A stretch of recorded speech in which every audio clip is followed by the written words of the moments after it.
Alors, les prolactinomes ou bien adénomes hypophysaires à prolactine sont définis selon l'OMS 2017 comme étant des proliférations tumorales épithéliales bénignes exprimant essentiellement la prolactine. Il se développe à partir de la lignée P1 des cellules adéno-hypophysaires. Ce qu'il faut savoir, c'est qu'actuellement, durant la nouvelle classification de l'OMS 2017, on ne parle plus seulement de l'expression des cellules tumorales à la prolactine, mais au facteur de transcription qui a poussé la cellule souche à se différencier vers une cellule sécrétant la prolactine. Selon la définition de l'OMS, il existe 3 types histologiques. Il y a le sparsely granulated adenoma, c'est-à-dire un adénome qui est pauvre en granules, qui est le plus fréquent dans les adénomes hypophysaires, le densely granulated adenoma, c'est-à-dire l'adénome qui est riche en granules, et un adénome assez rare, qui est l'adénome à cellules souches acidophiles. Comme vous savez tous, l'hypophyse contracte des rapports importants avec différentes structures cérébrales. Ça marche pas là. Donc l'hypophyse contracte des rapports importants avec les différentes structures cérébrales, et donc un adénome à prolactine qui est agressif, il risque premièrement de comprimer le chiasma optique, d'infiltrer le sinus sphénoïdal et les structures adjacentes. Deuxième chose, le carcinome hypophysaire n'est défini que par la métastase. Et donc la présence d'une tumeur hypophysaire avec une seconde localisation cérébrale définit une métastase en dehors de tout signe histologique d'un carcinome hypophysaire. Et donc là, ce qui est important à reconnaître, c'est qu'il faut une collaboration pluridisciplinaire pour pouvoir caractériser ces adénomes hypophysaires, et surtout à prolactine. Ça, c'est une hypophyse normale. Normalement, l'hypophyse, il pèse approximativement 1 demi-gramme, avec une taille de 13 x 9 x 6 mm. 80% de l'hypophyse, c'est l'antéhypophyse, et là, c'est la schématisation de la présence de cellules à prolactine au niveau de la partie latérale de l'antéhypophyse, et la répartition de chaque cellule qui sécrète un type d'hormone hypophysaire. Histologiquement, ce qui est important à connaître, c'est que l'hypophyse, il a une architecture acinaire, c'est-à-dire c'est des petits lobules acinaires. C'est un organe neuroendocrine, et donc il est soutenu par un réseau, un network. Ce réseau, il est réticuline formé, c'est-à-dire que la disparition de cette architecture acinaire qu'on met en évidence grâce à la réticuline permettra de définir la prolifération tumorale hypophysaire. Pourquoi tout ça? Parce que les prélèvements qu'on reçoit en service d'anapath sont des prélèvements de petite taille. Et on peut avoir cet aspect. Et comment on peut savoir est-ce que c'est une glande normale ou bien c'est tumoral? Du fait qu'il n'y a pas de critères histologiques qui orientent vers la différenciation entre ce qui est normal et tumoral en dehors de cette disparition, de cette trame réticulinéque, de ce réseau réticulinéque. Il faut savoir que l'adénome à prolactine est un diagnostic qui est pluridisciplinaire. Il englobe tout ce qui est clinique, l'endocrinologue, le radiologue. Ce qui est important actuellement dans la classification de l'OMS 2017, c'est que l'agressivité n'est pas seulement histologique, mais il est essentiellement radiologique. Deuxième chose, l'anapath s'est élargi depuis la morphologie jusqu'à l'histochimie, c'est-à-dire la recherche de ce réseau réticulinéque, jusqu'à l'immunohistochimie, c'est-à-dire qu'on caractérise les sécrétions moléculaires, les sécrétions protéiques de ces cellules tumorales. Et troisième chose, peut-être génétique, et surtout quand on est devant des pinéaloblastomes, qui est la nouvelle entité 2017. Alors, les adénomes hypophysaires sont fréquents, mais ils sont fréquents surtout dans les séries autopsiques, et non pas dans tout ce qui est clinique. Et 50% approximativement des adénomes hypophysaires sont des adénomes à prolactine, dans le sous-type histologique et le sparsely granulated adenoma, qui est le pauvre en granules. L'incidence est faible en chirurgie. C'est une pathologie, comme vous savez tous, de la femme jeune, entre 21 et 40 ans. Et l'adénome, il est rare chez l'homme, mais quand il est là, généralement, il est agressif. Généralement, soit c'est des macroadénomes qui dépassent 1 cm au niveau radiologique, ou bien un adénome géant qui dépasse 4 cm. L'étiologie reste quand même inconnu. Il y a une implication dans les données de l'OMS de l'oestrogène gestationnel, mais ça reste controversé. Ce qu'il est important de savoir, c'est qu'on a des adénomes hypophysaires essentiellement de l'hypophyse, mais on peut avoir des situations ectopiques. Et c'est ce qui pose la difficulté de ces adénomes hypophysaires. On peut avoir des adénomes au niveau du chiasme optique, au niveau de la région cellaire et paracellaire, au niveau du méa moyen nasal, au niveau aussi de l'os temporal. Et ça pose un problème. Est-ce que c'est un adénome bénin ou bien c'est un carcinome? Puisque la définition d'un carcinome, elle est essentiellement la présence de métastases. D'où l'intérêt de corroborer les données cliniques, radiologiques et anapathes pour dire est-ce qu'il y a une tumeur au niveau de la selle turcique plus une autre tumeur ailleurs qui définit le carcinome, ou bien la selle turcique il est indemne de toute prolifération tumorale et la lésion elle est essentiellement ectopique. Alors, comment on fait une approche diagnostique en anapathe? Nous, on reçoit des petits fragments biopsiques, moins de 1 gramme ou bien maximum de grammes. Comment on va élaborer un diagnostic? La première des choses, c'est qu'il faut qu'on ait la radiologie. Et d'ailleurs, au service d'anapathe, on ne peut pas recevoir un prélèvement cérébral, que ce soit hypophysaire ou autre, sans qu'on ait la radiologie. C'est important. Pourquoi? Parce que la selle turcique peut être le siège d'un adénome, oui, mais peut être le siège d'autres lésions, que ce soit tumorale ou non, bénigne ou maligne. Deuxième chose, il faut qu'on cherche l'agressivité de cet adénome sur le plan IRM. Et puis, on regarde la lame histologique. Est-ce qu'il y a une disparition de réseau réticulinique ou non? C'est une tumeur neuroendocrine, c'est bon. Et il n'y a pas il y a une disparition de réseau réticulinique, disparition des acinies. Là, on passe à caractériser les cellules par étude immunohistochimique en utilisant les 6 anticorps que vous connaissez tous, c'est-à-dire la GH, la prolactine, TSH, FSH, LH. Et actuellement, on est obligé de faire l'alpha sous unité.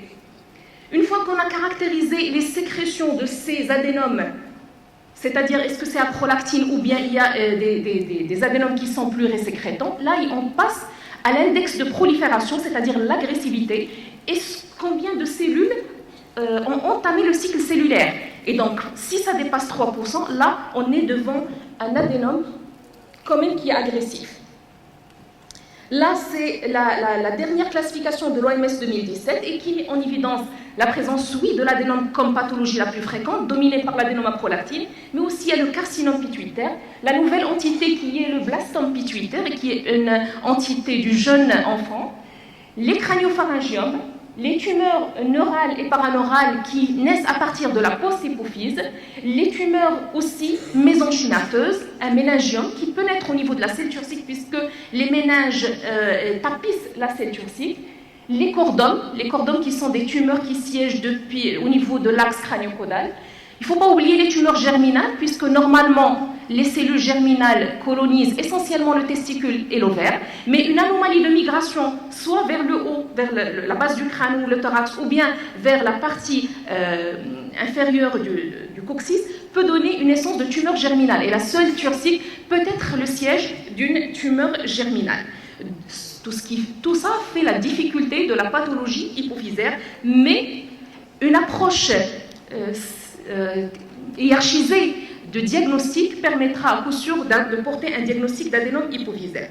Alors, comme on l'a dit, au niveau de l'hypophyse, il y a les tumeurs neuroendocrines, suivies par les tumeurs non neuroendocrines, les tumeurs non pituitaires carrément, et puis, il ne faut pas oublier tout ce qui est bénin, tout ce qui est malformatif, les kystes arachnoïdiens, les kystes épidermiques, les kystes dermoïdes, mais aussi tout ce qui est inflammatoire, l'hypophysite lymphocytaire qui peut poser le diagnostic différentiel avec un lymphome.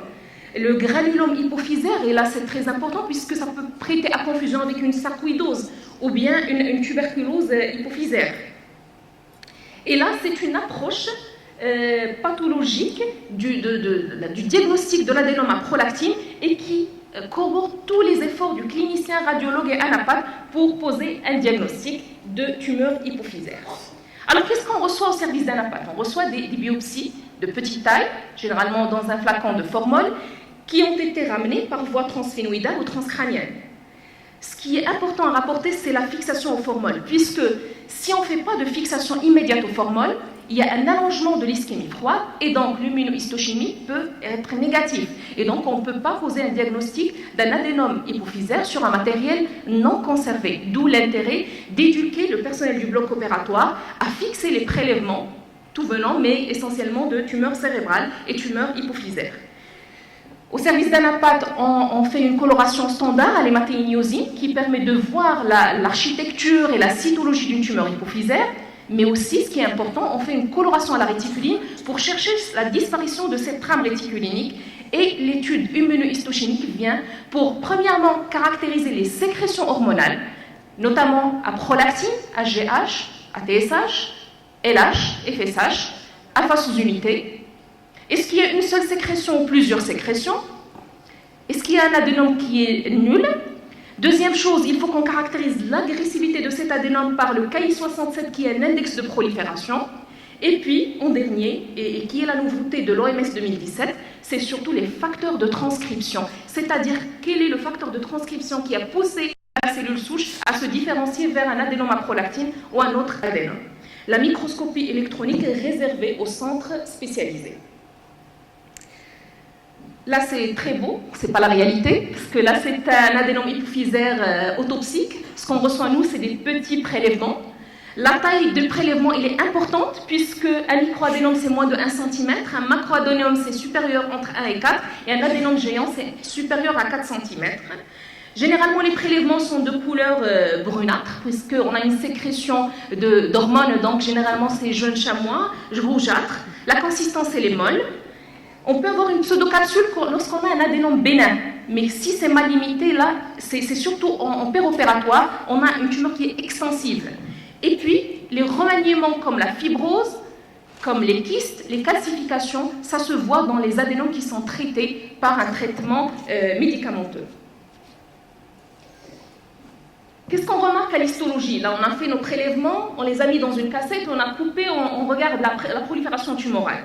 Alors, la prolifération tumorale, excusez-moi, ça ne marche pas le pointeur. Alors, la prolifération tumorale, il est d'architecture endocrinoïde, c'est-à-dire qu'on ne voit presque que les cellules tumorales.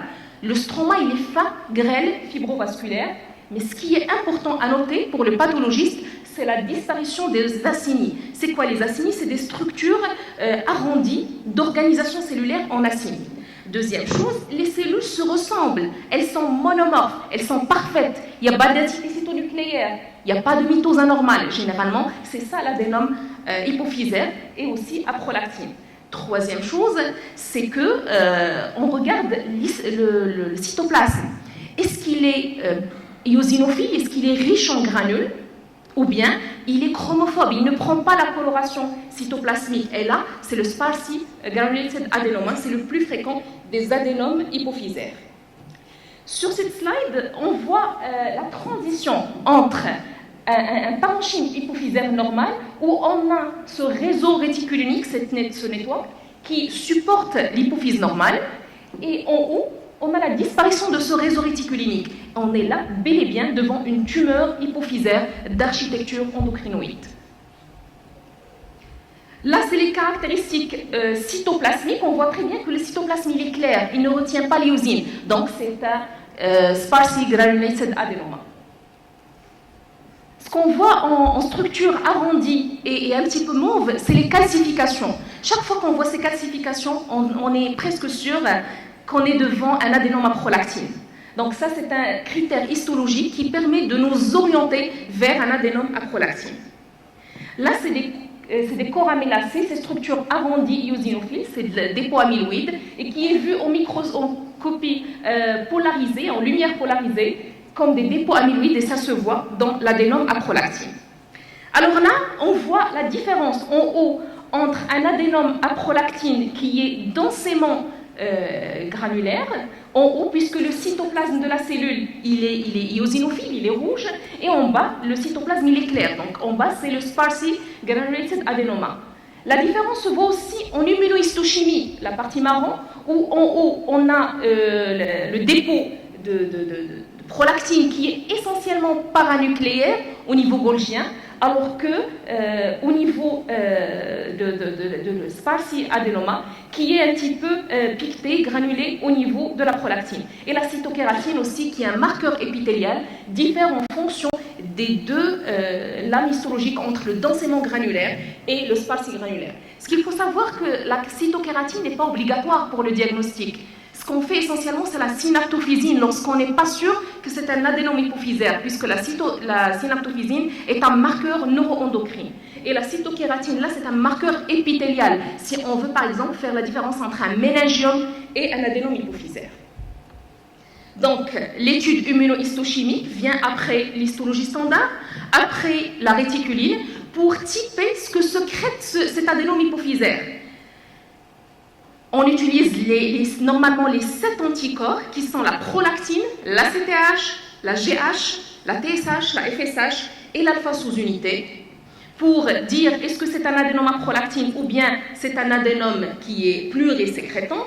Et deuxième chose, on cherche les marqueurs d'agressivité, mais toujours je dis que l'agressivité, elle est essentiellement radiologique, elle est essentiellement IRM dans la nouvelle classification de l'OMS 2017, puisqu'en 2004, on corrélait l'agressivité avec le P53 et avec le KI67. Actuellement, c'est essentiellement radiologie, plus bien sûr le KI67.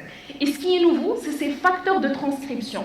Puisque chaque cellule tumorale naît à partir d'une cellule souche, et qu'est-ce qui a poussé cette cellule souche à se différencier vers un adénome à prolactine ou un adénome à GH ou autre, c'est ces fameux facteurs de transcription qui poussent la cellule à se différencier vers un ou plusieurs sous-types de l'adénome hypophysaire.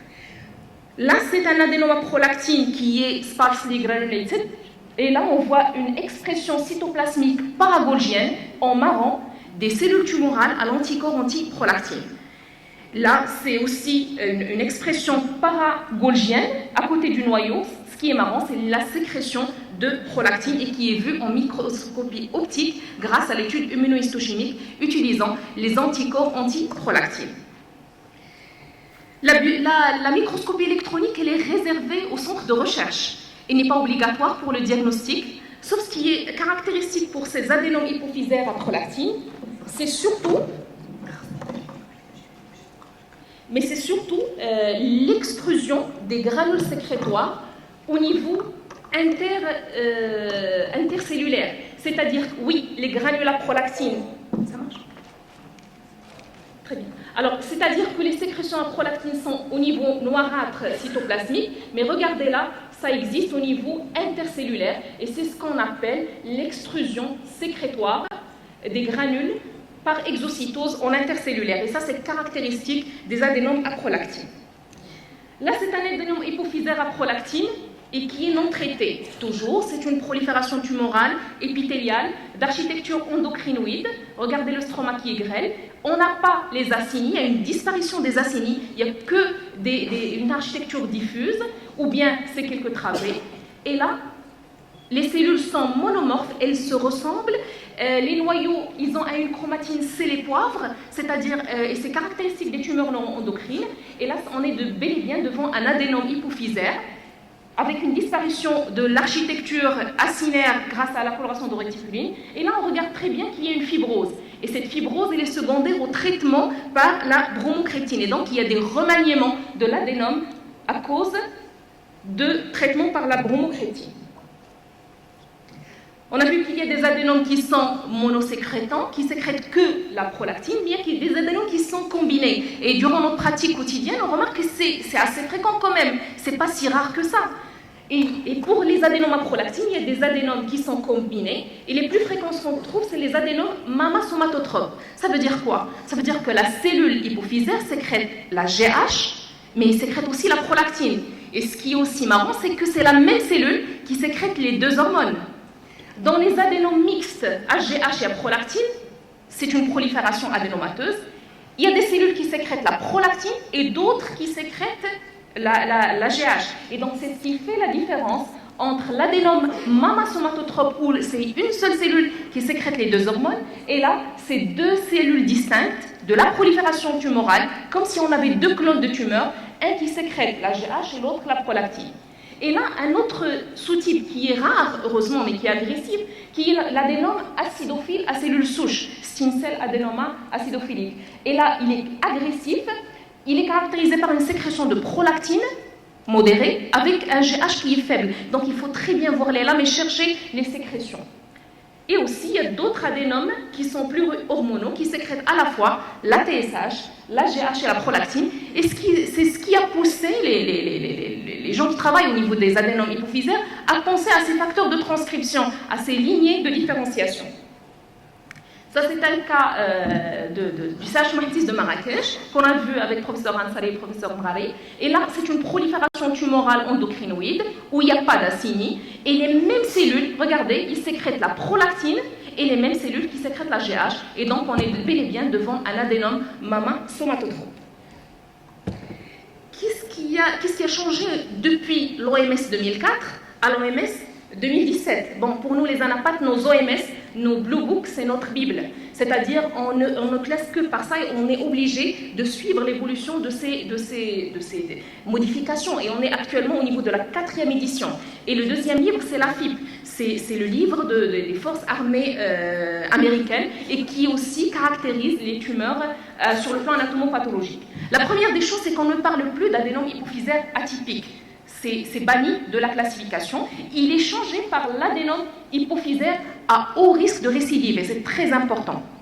Deuxième chose, c'est que ce caractère à haut risque de récidive, il est caractérisé par une croissance rapide, d'où l'intérêt d'une corrélation avec la clinique, avec la radiologie, le suivi du patient. On n'a pas à répondre sur un prélèvement avec une fiche d'anapathe non remplie. C'est important pour le malade, pour qu'on arrive à un diagnostic sûr et un diagnostic positif et exact.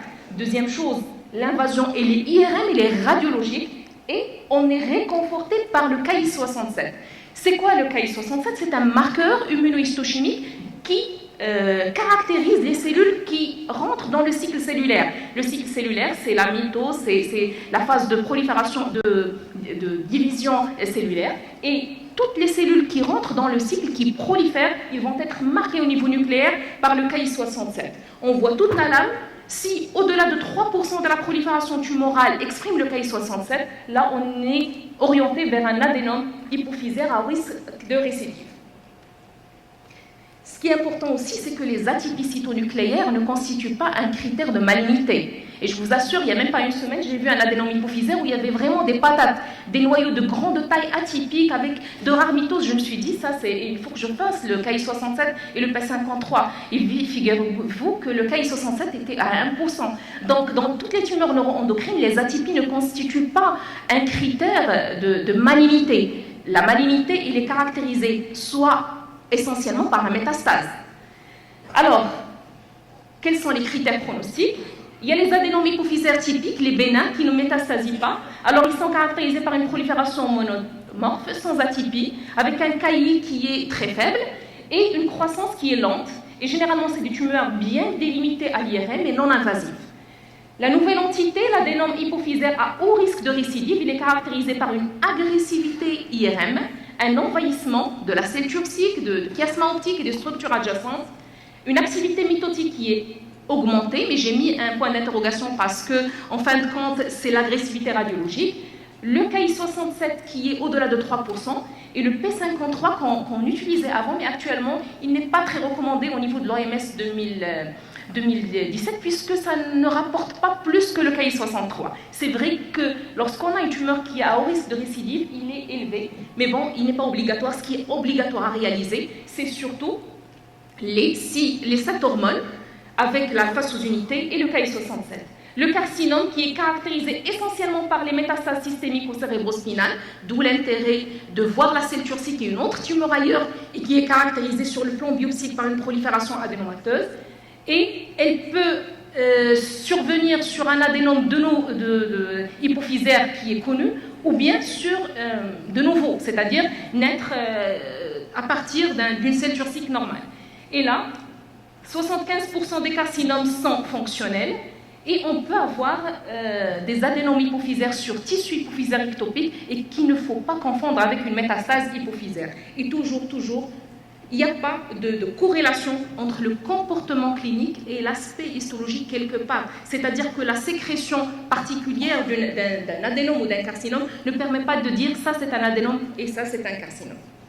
Alors, ça c'est un tableau que j'ai pris de l'ACTA neuropathologie et c'est un article qui résume ce qui a été rapporté dans la classification de l'OMS 2017. Toujours l'adénome hypophysaire qui est classique, le versant malin et l'adénome à haut risque de récidive. Et là, on a des critères qui peuvent nous orienter vers cette agressivité. Par exemple, un adénome avec une activité proliférative élevée, le Ki67 élevé. Deuxième chose, des sous-types particuliers, le sparsely granulated adenoma qui sécrète la GH, l'adénome prolactinique chez l'homme, ça c'est agressif, l'adénome corticotrope qui est silencieux, l'adénome à Croxel et un adénome plurihormonal qui exprime un facteur de prolifération, un facteur de transcription qui est le PIT1. Là, c'est un exemple d'un adénome hypophysaire à haut risque de récidive. Regardez la prolifération tumorale, adénomateuse, pas d'atypicité nucléaire, la prolactine qui est sécrétée au niveau paragolgien. Et là, regardez le Ki67, si on fait un rapport de pourcentage, c'est approximativement 30%. Donc, on dépasse 3%, il est à haut risque de récidive. Et là, regardez le marquage nucléaire à la P53 et qui témoigne de l'agressivité de cet adénome. Quelle est la deuxième chose qui a été ajoutée au niveau de la classification de l'OMS 2017? C'est ces fameux facteurs de transcription. C'est ces molécules qui poussent une cellule souche à se différencier vers la sécrétion de prolactine ou bien la sécrétion de GH ou autre. Et là, cette cytodifférenciation constitue un facteur nouveau qui est directeur, qui dirige la prolifération tumorale. Et là, regardez que l'adénome prolactine, il est caractérisé par un facteur de transcription qui s'appelle le PIT1 et le ER-alpha. Donc ça, c'est les facteurs qui poussent la cellule à se différencier vers la sécrétion de prolactine. Est-ce que ces facteurs de transcription sont obligatoires pour le diagnostic? Non, pas pour tous les adénomes. Ils ont des indications de réalisation, soit la loi de tout ou rien. C'est-à-dire que soit c'est un adénome qui est immunonégatif, qui n'exprime rien, ni la FSH, ni la LH, ni la TSH, ni la GH, rien. Donc là, on est obligé de chercher les facteurs de transcription, ou bien la loi du tout, c'est-à-dire un adénome plurihormonal. Il sécrète plusieurs hormones, il faut qu'on sache quels sont les facteurs de transcription qui ont poussé cet adénome à sécréter plusieurs hormones. Là, c'est un adénome plurihormonal PIT1. Et regardez la prolifération adénomateuse qui est commune à tous les adénomes. Prolifération avec ce qui s'ajoute, c'est surtout le nombre de mitoses. Regardez là qui est élevé. Mais en dehors, c'est une prolifération neuroendocrine avec des noyaux monomorphes, des noyaux avec une chromatine à sel et poivre. Là, c'est le facteur de transcription, le PIT1, qui est diffus à toutes les cellules tumorales. Et là, c'est la positivité à l'alpha sous-unité, à la TSH et à la GH. Et là, c'est un adénome plurihormonal, PIT1 positif. Là, c'est l'expression de la PIT1 qui est nucléaire et diffuse. Et là, c'est un tableau qui récapitule les différents aspects histologiques de chaque adénome. Et le lactotrope, comme on a dit, c'est essentiellement les sparsely granulated, pauvrement en granules. Densément granulaire, il est rare. Et plus rare, on a l'adénome à cellules acidophile. Et toujours, le facteur de transcription, le facteur qui pousse cette cellule, c'est le PIT1 et le ER-alpha. Alors, pour conclure, je me trouvais d'intéressant et aussi de marrant que cette chanson d'un neuropathologiste, c'est un prof d'anatomie pathologique et de neurochirurgie à San Francisco, et qui, pour enseigner l'anapathie cérébrale à ses étudiants, il compose des chansons. Ces chansons-là, les paroles, elles résument toutes les caractéristiques histologiques et cliniques de la pathologie donnée. Il s'appelle Harry Peter et c'est un enseignant de pathologie. Et cette chanson, elle a été chantée au cours du 10e cours du centre californien des ordres hypophysaires. Et c'est récent, c'est en octobre 2017. Et là, je ne vais pas chanter les paroles, mais je vais les dire. J'aurais aimé, mais bon. Alors, ce monsieur Harry Peter, il a dit que ces patients vont présenter une hémianopsie, une aménorrhée, peut-être une galactorrhée. Sur le plan IRM, on a un néoplasme de la selle turcique et qui va pousser le chiasma optique. On a de la prolactine au niveau cytoplasmique. Ces adénomes, on aura une disparition de la trame réticulinique et on aura la disparition de l'architecture microacinaire. Et les cellules sont monomorphes, les noyaux sont ronds, parfaits, il n'y a pas d'atypie. Et bon, l'aspect nucléaire, on sait les poivres, etc. Tous les résumés, les caractéristiques histologiques d'un adénome hypophysaire. Et ce qui est intéressant, c'est que c'est une façon de faire aimer à ces étudiants, que ce soit pathologistes, mais aussi les endocrinos qui font cursus, ou bien les neurochirurgiens, la pathologie hypophysaire, ou toutes les pathologies cérébrales, grâce à des chansons. Et aussi que chacun dans son coin ne peut pas faire le diagnostic d'un adénome hypophysaire. On va être blind, on ne va pas voir. Donc là, dans son coin, le radiologue, l'endocrinologue et la napathe, et chacun va se dire est-ce que c'est un adénome ou pas. Donc il faut corréler les renseignements cliniques, radiologiques et anapathes pour servir nos patients et poser un diagnostic d'adénome hypophysaire. Et je vous remercie.